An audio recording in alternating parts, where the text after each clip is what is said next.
What is going on, everybody? Got a quick video for you here. This is part 3 of my build video update series. In this video, I'm going to be covering the defense gear set. If you don't know, the defense gear set is the only gear set in the game that allows you to use an SMG with your ballistic shield. With any other gear set, when you deploy a ballistic shield, you will use your sidearm. Let's begin this video by making it 100% clear. 9k stamina and 120k skill power are not optional. It's a requirement for making sure that your defense build is as strong as possible. This is extremely important, especially in PvP. So now that we made it clear that 120k skill power is a requirement, 9k stamina is a requirement, let's talk about ballistic shield damage resilience.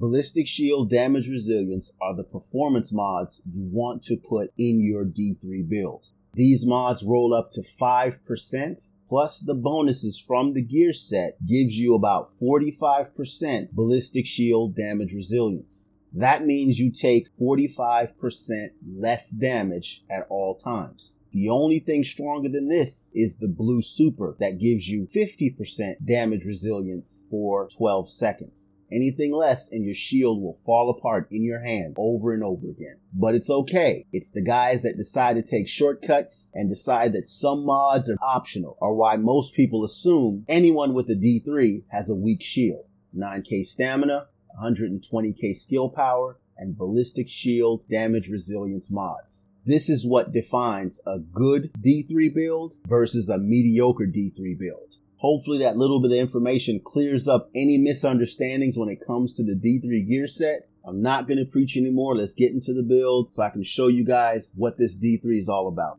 First and foremost, to put this D3 together, you want to roll all pieces to stamina. Then you want to backfill with firearms mods so you can unlock deadly on your SMG. Starting off on the chest piece, health, skill haste, and ammo capacity. On the mask, crit chance, burn. On the knees, skill power. Skill power is very important on the knees. This contributes to that 120k skill power that I spoke about before. Burn, bleed, and shock. On the holster, crit chance. On the gloves, SMG damage, crit damage, and skill haste. On the backpack, skill power and ammo capacity. So in order to achieve 120k skill power, you simply need skill power on your backpack, skill power on your knees, and 2 skill power mods. With this build, I run a house with Deadly and Unforgiving. My secondary is my usual secondary, Deadly, Predatory, and Determined. This is my utility weapon.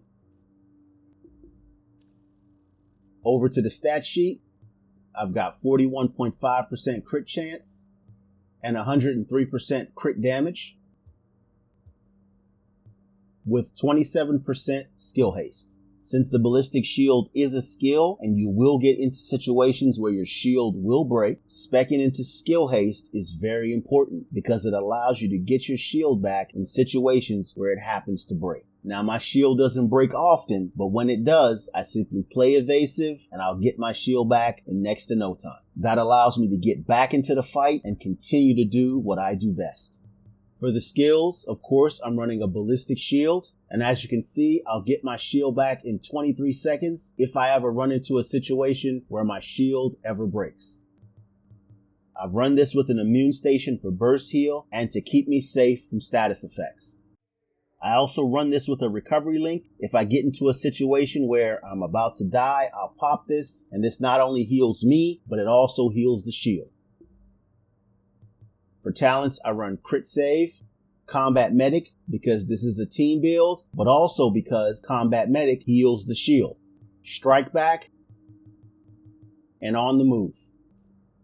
So that's my classified D3 build. This is the build I use in PvP. Let's talk about how do you play with this build. First and foremost, this build is a tank. When I first got this build during the global events, I put it on and I didn't like it. You're slow, you're clunky. When you're running and you try to put out your shield, your gun goes all over the place. It's weird to play with. But after you've played with it for a while, you start to understand what the strengths are versus what the weaknesses are. The D3 gear set does very well in tight spaces. In open spaces, you tend to get flanked, you tend to get overwhelmed. In situations where you can create a choke point, the D3 gear set is very strong. In situations where other players create choke points, the D3 set can push through it and destroy their choke point.